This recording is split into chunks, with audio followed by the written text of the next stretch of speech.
Hey everyone, welcome back to the channel. Hope you had an amazing week as usual. Now, some of you will recognize this warehouse behind me. I've been here before. Yes, I'm back at Tarty Bikes. Now, this is where I built the rope spoke wheel, and it's been a few months, so I'm going to do a follow-up video and see how this wheel is doing. I'm going to inspect it, see if there's any wear and tear, and basically let you guys know how it's been holding up. It's not just about that though, because since I made that video with Adam, it got a lot of views, over 700,000 views and counting, and one person who saw him is actually a local guy called Steff, and he is a bit like Adam. He's a genius and has actually made his own computer program which analyzes properties of wheels, rims, spokes, and can tell you how this wheel with its rope spokes compares to a wheel with steel spokes. I'm going to do him no service by explaining what he does myself, so I'm going to nip in there where they're waiting for me. I'm going to get him to explain exactly who he is and what he does in person. So let's head in. Here we are inside, back in the workshop, and you may remember Adam behind me here from the last video. And like I mentioned, here we have Steff, who I'm going to get to introduce himself so I don't make any mistakes. So, okay, hi, my name's Steph Evans. I run a company called Evotech Computer Aided Engineering, which is an engineering design development consultancy based in the UK. So I specialise in engineering simulation software. So I help companies to design and develop products. We also do online training in simulation software, and we resell simulation software as well. So I've done some work. I saw the video that the guys put out about the rope spokes recently, and it sort of blended quite well with a piece of work I'd done with another client, whereby I've developed a series of customizable parametric FEA models, or simulation models, which allow people to understand a structure in a virtual environment without having to prototype anything physically, and then you can tune your design and hopefully end up with a much better product at the end of it. One thing we didn't mention, you are a BMXer as well, aren't you? Yeah. So I've ridden flatland BMX for a long time. That's a bit of a personal interest of mine. So I do work with a lot of two-wheel brands in terms of development, some of the structures that we look at. So I've worked a lot in carbon fibre, so road brands, triathlon brands and what have you. This is part of a rear dropout, a company we developed with some pretty funky materials. So this is just a chopped up version of the carbon tube. So it's a pretty thin walled structure, very flexible, without the geometry, if you like. We couldn't really develop this stuff without simulation programs to allow to prototype. So that's how that came to be in existence. You did the simulation to show how thin it could be done, like the geometry shapes. Yeah, the geometry, what we call the layup, so the carbon fibre development for full frame structure. So you might have, say, for example, your layup is how thick the carbon is, isn't it? So you might have two layers there, and then 3, 4, 5, 6. Yeah, exactly. And the software you and the orientations of the fibres are. I see, because you've got them different crisscross, and the software you develop will model that and tell the manufacturer how much carbon it needs and where it needs from the low conditions they provide you. Exactly that. Did they tell you what they wanted as an end result in feel, and you put the numbers in and crunched, and your numbers told you this is the shape to be, or did they make this shape first and then you crunched the numbers and told them how the shape would behave? Yeah. So generally speaking, for something like this, so maybe a road bike, the outer shape would be designed in a CAD environment to give them the look and feel of the product that they want, and then I would then engineer that structure to basically say this is what the internals needs to look like, to give it the stiffness, the strength, the durability for the given performance levels that you might want. A lot of my background is in the aerospace industry, so about 5 years ago I was working with a company who were an aerospace and F1 supply company, and we were looking at the potential for developing additive manufacture, 3D printed metallic bicycle components. And this was a piece of work that we looked at. So blank piece of paper, bottom bracket attachment, pedal attachment here. So to come up with a strength and stiffness and weight optimized structure. So this is effectively a hollow print. So you can see it, different orientations. And part of the clever bit of this was that we were able to look at rider power levels to predict the load level that would go through a crank arm, and therefore calculate the optimised wall thicknesses that this would need to be. So basically, a lighter rider needs a lighter crank. Exactly. Rather than everybody who's 50 kilos riding around on a crank that will withstand a 100 kilo rider. Exactly. Why have a bike that's that much heavier that they don't need? Yeah, exactly. So the part of the sort of thesis of this was mass customisation. So it'd be bespoke to to a given rider. Yeah. This was designed to hit a certain fatigue life or durability target, and on test, the part failed at less than 1% of the predicted stress for that fatigue behaviour. So we were right on the nail with this as an optimised structure. This is one that was done by somebody else using a different black box tool, and yeah, it failed very quickly. This failed after 2,000 fatigue cycles. So that's an AI one, and then that's one with your help. Engineered, yeah. Cool. And to think that you could never manufacture that through a regular manufacturing process because it's hollow. You're saying there's some holes, aren't there, somewhere in the pedal thread? So it's SLS? Is it selective laser sintering? Yeah. So it lays down a really thin layer bed of powder. Is that right? This way, yeah. That way up. Yeah. And then laser scans to fuse the powder together, the powder, and it drops the bed, puts another layer of powder in, fuses it with a laser. So with this actually being hollow, it doesn't fuse the centre of it, and then you shake the excess powder out the hole. Is that what you're aiming for? And then is there any finishing? Obviously, you've got maybe a bit of machining for the threads. Yeah. So a bit of machining on the taper here. Excuse me. We're somewhat constrained with a pretty industrial bottom bracket design, but the concept is there, and obviously we put the pedal threads in as well. Brilliant. So yeah, that shows some of the history you've done, but you've also got a history of wheels as well. So you got some paperwork you did. Where's my my report? I'm a lot older than I look as old as I am. There we are. That's what I wanted to say. This is in black and white. Yeah, this is a printed on old trees. Piece of work at the university in 1995, and this was looking at analysis of highly stressed bicycle wheels. Let me show you some of the stuff. So basically, we were looking at testing the strength and stiffness response of a given wheel, strain gauging some spokes, applying a load through a load testing unit, and then measuring the loads going through the spokes and the stiffness of the wheel and what have you. That's kind of the old school way now, isn't it? Because you can do that in there now. Yeah. Well, so as well as this old stuff, the practical testing that we looked at, this was probably my first full-on project into FEA or simulation.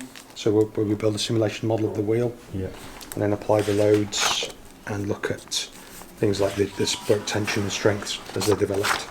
That's a pretty good example of radial loads that they developed. So this was done back in 1995, so 27 years ago. The interest, or the thing that we're going to be talking about here, came about through a piece of work I did with an oil and gas company where I developed a parametric FEA model workflow process for them. And because it's client work, we have to, we can't advertise it. So I decided to repeat this stuff that I did 27 years ago, but with more contemporary software and methods to give us an understanding into how a wheel structure might work in a virtual environment, and it gives us the ability to change parameters very quickly, so we can understand things without having to build physical prototypes. And this sort of chimed pretty well with the stuff that you were talking about, looking at the polyethylene spoke or the braided spoke versus the metallic spoke. So I've done some work looking at some relatively simple examples, but it does pull out some key aspects to why the rope spoke, or what the benefits of the rope spokes might be over a standard metallic spoke. But the key thing here is that we've got a piece of software that is going to build an FEA or simulation model in a virtual environment, and we can test the structure for strength and stiffness and things like that. But the model's been built in such a way that, let me see if I can show this. We can specify things like the wheel diameter, the hub diameter, the spoke parameters in terms of the number of spokes and the crossings, both on the drive and the non-drive side. We can specify the spoke diameter, the spoke pretension. We can set up the rim parameters, the materials for both the rim and the spokes. and then some model specific parameters here, and then the loading parameters that we're using. So for all the 3 load cases that we're going to look at, just for comparative purposes, we're applying 1 kilonewton in the radial, lateral and torsional. So 100 kilos. So we sort of chatted as that as basically 2G effectively. If you've got like a 15 kilo bike and an 85 kilo rider, it's 100 kilos. Yeah. And if you're 50-50 weight distribution of a bike, that will be 50 kilos on each wheel.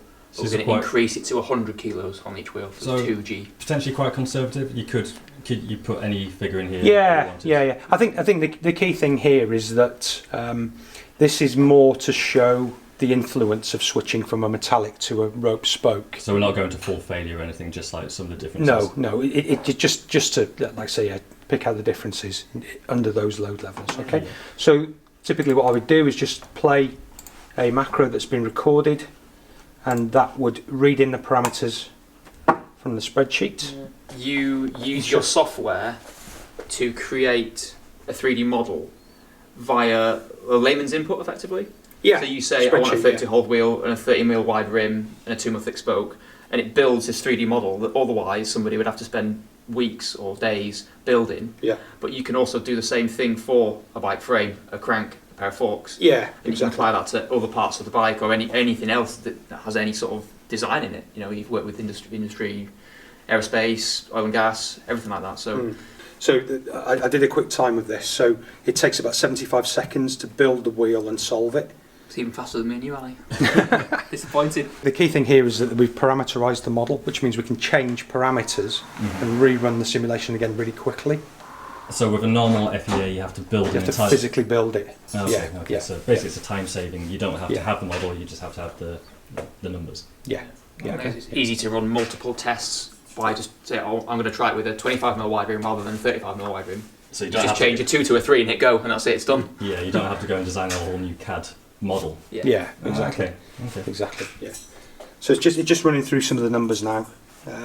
So we basically now the model's run, so we can have a look at some of the output. So we've got. So that little blue bit is your sort of mesh/web you've applied. So it's not a point load. It's been spread across a few inches, isn't it? That's So we've got. This is the radial load case. That's a vertical load going down, so directly towards the hub, yeah. Load acting downwards. The hub is fixed, and the deformation would look like that. Now that's very much an amplified view to show what's going on, but you can see the way the spokes are deforming and what have you. Okay. If I show you what we call the true scale, there's very, very little. So true scale means that's what it would look like. Real life kind of thing. Yeah. Okay. So we'll amplify the view.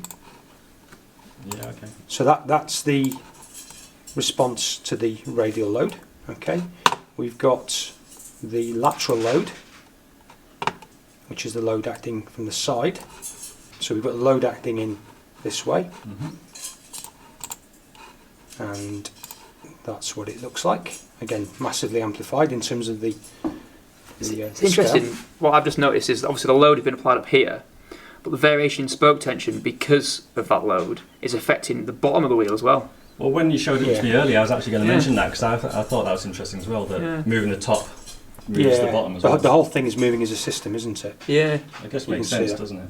Yeah. And then the third load case that we've looked at is the torsional load. So a load acting sort of round the wheel. Around the wheel, yeah. It's kind of grabbed it a few inches and pulled it rather than a single point load again. Yeah. And if we animate that, you'll see the rotation action, as it were. Yeah. Okay. One big factor here is the fact that we don't have the tyre model at the moment, but we are trying to understand the influence from the steel to the rope spoke. So that isolates. We're isolating the problem down to the specifics of the structure. Yeah. Okay. So chatting with Adam about the way that different structures could work, we pulled out a couple of model configurations that we wanted to look at. So we're comparing steel spoke with the polyethylene rope spoke, and we've looked at a low tension, mid tension and a high tension in terms of the wheel build. So in terms of simulation, we apply the spoke tension in exactly the same way as you'd build the wheel, and then we apply the load, the riding load on top of that. Just going back to the simulation environment, so this is the first wheel that we looked at. So this is the steel spoke with the lowest of the spoke tensions. Okay, so if we look at the results for this one specifically, what I've tried to do here is pull out. There's lots of information we could pull out from these models, but some of the key things that I was interested in. So that's the radial load. So we can see here the top of the rim has moved by 0.2 of a millimetre. Rim or wheel deformation or wheel stiffness is the first thing we looked at, and then secondly we've looked at the force developed in the spokes. So if I animate this now, we'll see. So the red vectors, or the red force markers if you like, are showing up at about 300 newtons, so about 30 kilos around here. But we can see at the top the tension in the spokes where the bending is going on has dropped significantly. Virtually zero, isn't it? And yeah, dropped to nearly zero. That will be a bad condition for a bike wheel, because as we mentioned in the previous video, spokes fail when they become completely slack. So if you've got a spoke and you've got, obviously it's hooked through the rim, and you're pulling between 100 kilos and 50 kilos, it's always got 50 kilos on it. Yeah. If you go from 50 to 0, the hub head is then slack in the flange completely, and it will fatigue and fail. Yeah. So from this model with this rim and these spokes, 30 kilo spoke tension is too low, and that's why the spokes will fail. Because obviously this is obviously 100 kilo point load, but if you imagine this dynamically, that is exactly what happens to the wheel. If you flip this 180, as you roll along the floor, it's doing exactly the same thing constantly. Yeah, so every spoke, in this configuration, with this 100 kilo load, every spoke would go from 0 to 300 newtons every time the wheel turned. Yeah. So you've That's got fatigue cycles, isn't it, basically? Yeah, you've got that fatigue cycle going on. Okay.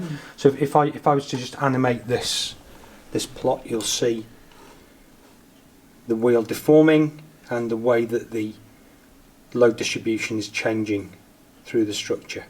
Okay, so that's the radial load case. So this one is the lateral load case. So again, this is the hub fixed at the centre, and we've got 100, well, more or less 100 kilos pushing sideways on the rim. So this might be a cornering action, or landing, vertical drop, landing slightly on his side. Felt like a slightly bodged 180 landing. Yeah. Gap to 90. Yeah, gap to 90. Yeah. So here on this side, these spokes have got 1400 newtons, so about 140 kilos pulling on them. So a significant increase on the tension side for the way that wheel's deforming. So if I show the animation of that, again you can see that behaviour. High tension on one side and a lower tension on the other side. So the red is the highest tension up the top of the scale, and then the greens and the blues and the purples are the low so tensions. we've still got tension, but very high on one side, dropped off on the other. So again, you talk about a fatigue cycle. It's slightly different to the rolling action, isn't it? But if you're consistently, whacking one side of your rim, then you're going to be getting this peaking action. Which you'll do on a mountain bike. Every time you ride down a hill, when there's any sort of lumps, the back wheel will be trying to flex and move and want out of the way. Let me see, because again, this is a very amplified plot. So let me see if we go back to what we call the true scale. So what it will actually look like. Yeah, you can see it. Yeah. How much movement is that in real terms? Does the software tell you that as well, like we did with the other? So in real terms, that will be so we've got about 5.8 mil of millimetres of travel. Wow. Lateral travel. That's that a new buzzword for the mountain bike industry. Lateral travel on the wheels. So you could, in theory, if you modelled a wheel that was being used on a World Cup downhill bike, and the rider wanted more compliance, or as much compliance as possible, this software could say you need 48 kilos of tension on the spokes to ensure that for the certain load characteristics we're putting in, the spokes will never see zero tension. Yeah. Yeah. So you could nail right down to the optimal characteristic without messing about, setting the rider down, having these, testing's a bit subjective, isn't it, on feel. But if you can apply computer simulation to that and go, 48 kilo spoke tension is your optimal. It's getting like F1 level. Yeah, well, it's F1 level software, isn't it? This technology used all through industries like that. Yeah, okay. And then the final condition, where are we? This is the torsional load. So again, this is the fixed at the hub, load applied through the, where are we? Little spider's web, wherever he is, there is. Yeah. Tugging the rim round, effectively. Yeah. So load applied over that contact patch, which will do, you need the animation turned on here to see this. So, there you go.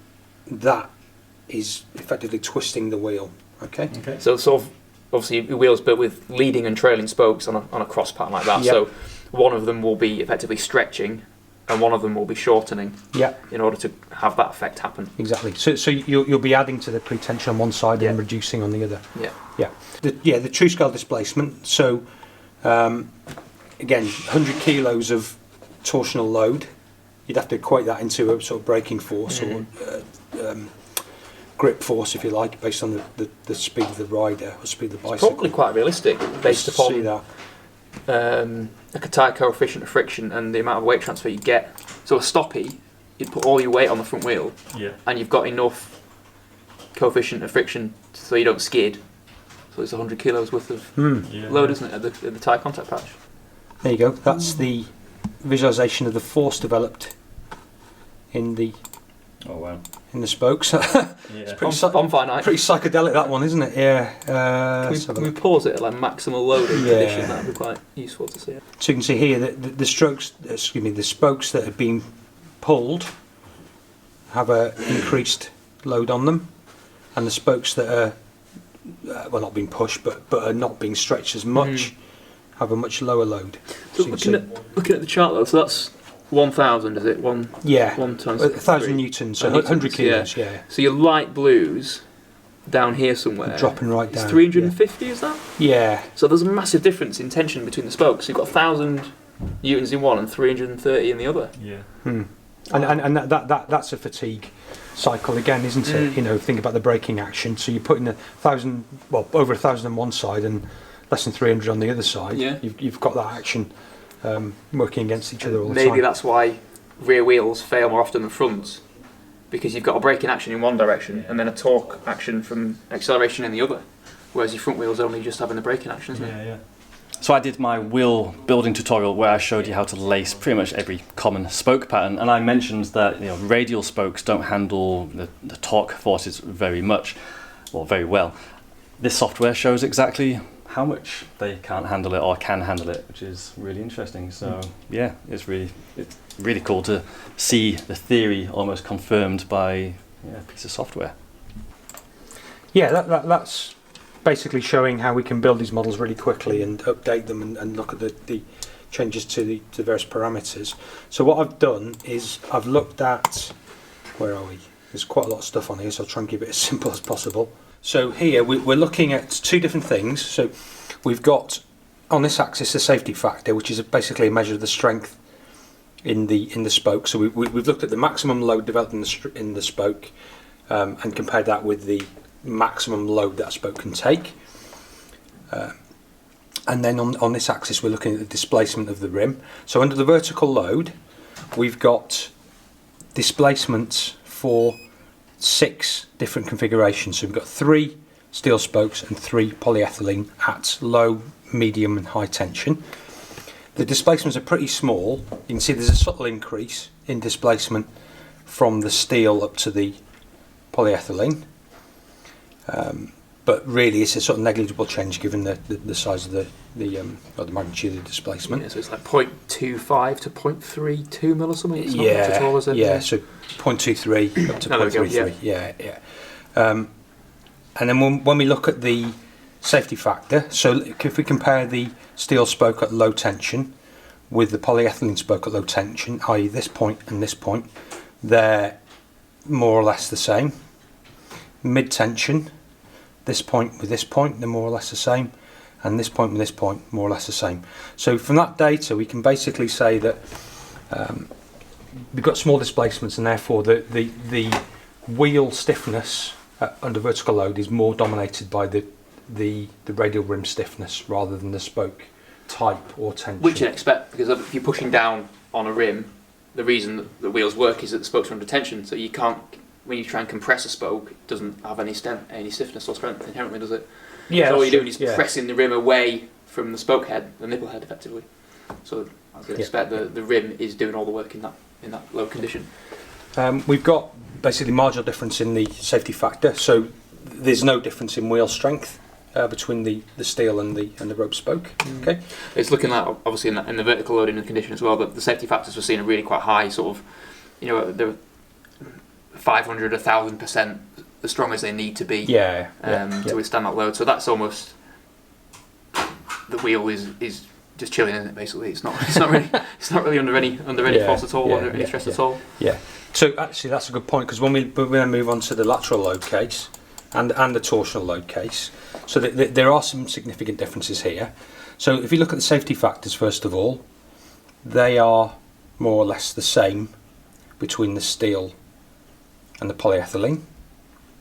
Okay. So that means the spokes are the same strength. Yeah. So a wheel built with polyethylene rope spokes or steel spokes under the parameters that we've covered here, there's effectively no difference in the strength. Okay. But what is significant is if we look at the maximum rim displacement, so for the steel spoke, we're seeing displacements around 5 or 6 mil. And for the rope spoke, we're seeing 8.5 mil. Okay, so the steel spokes are moving, or the steel spoke rim is moving less, therefore it's stiffer.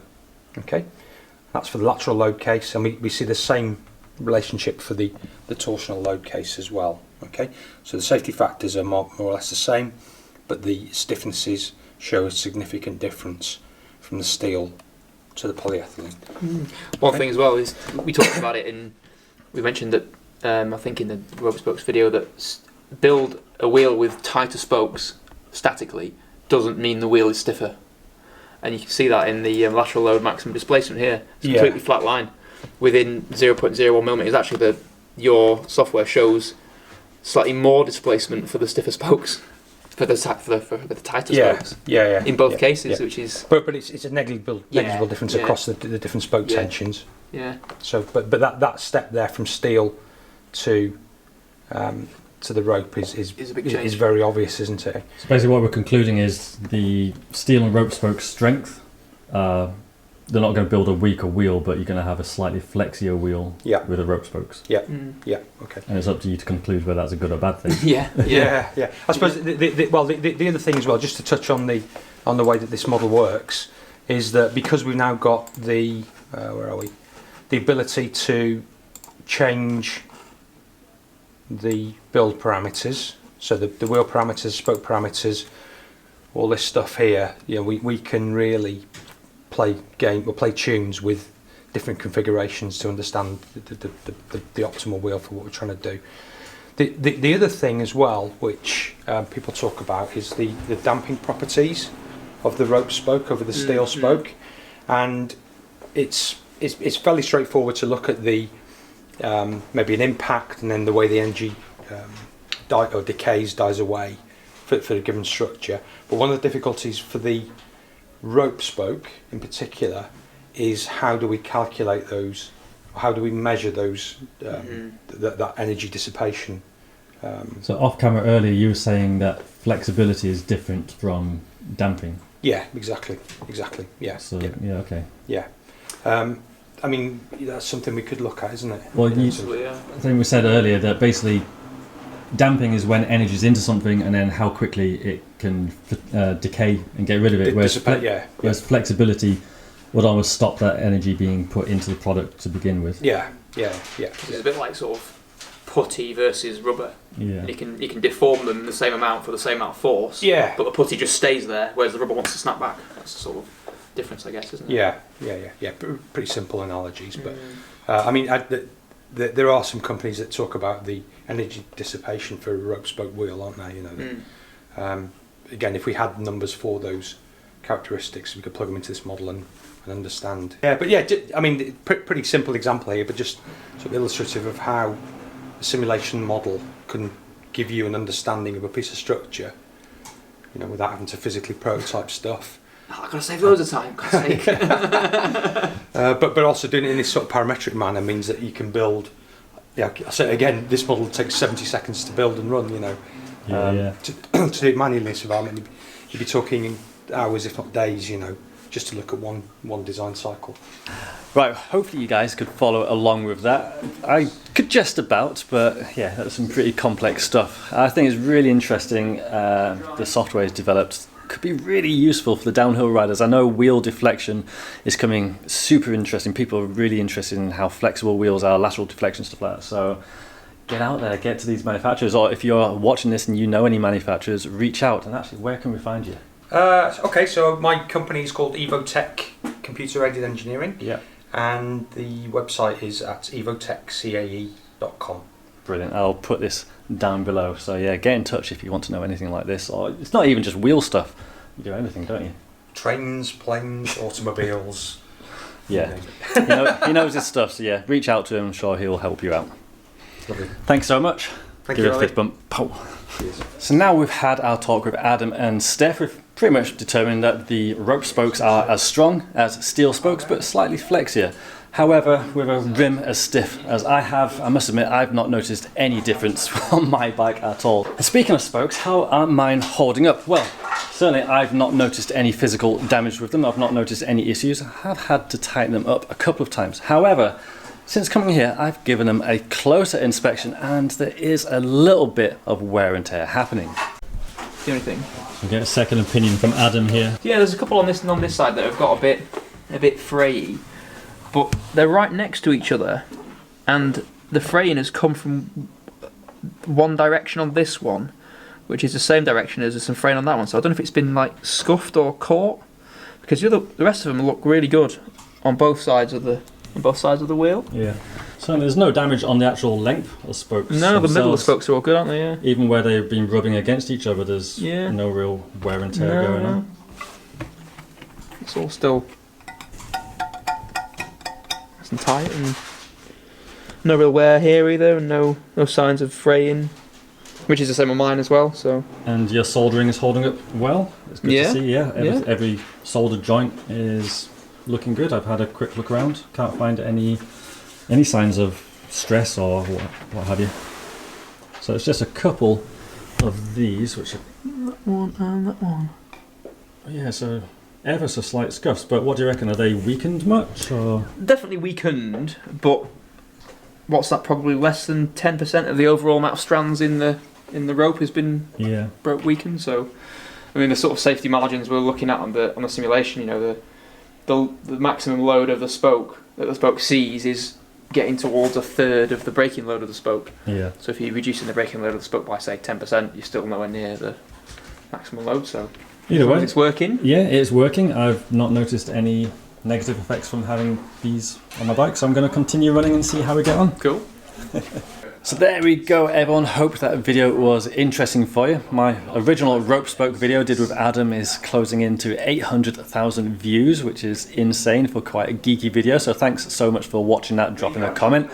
Obviously, with that video doing so well, there was enough interest. So I really hope this follow-on video was interesting to you. Like I mentioned, if you are interested in working with Steff, then drop him an email. He'd love to hear from you. Let me know what you thought of this video. Was it too geeky? Was it not geeky enough? I'd love to know. Drop me a comment. If you want to get yourself a trials bike, a mountain bike, whatever, then yeah, head to Tighter Bikes and get ordered. So thanks so much. Catch you next week. Take care, everyone. Bye-bye.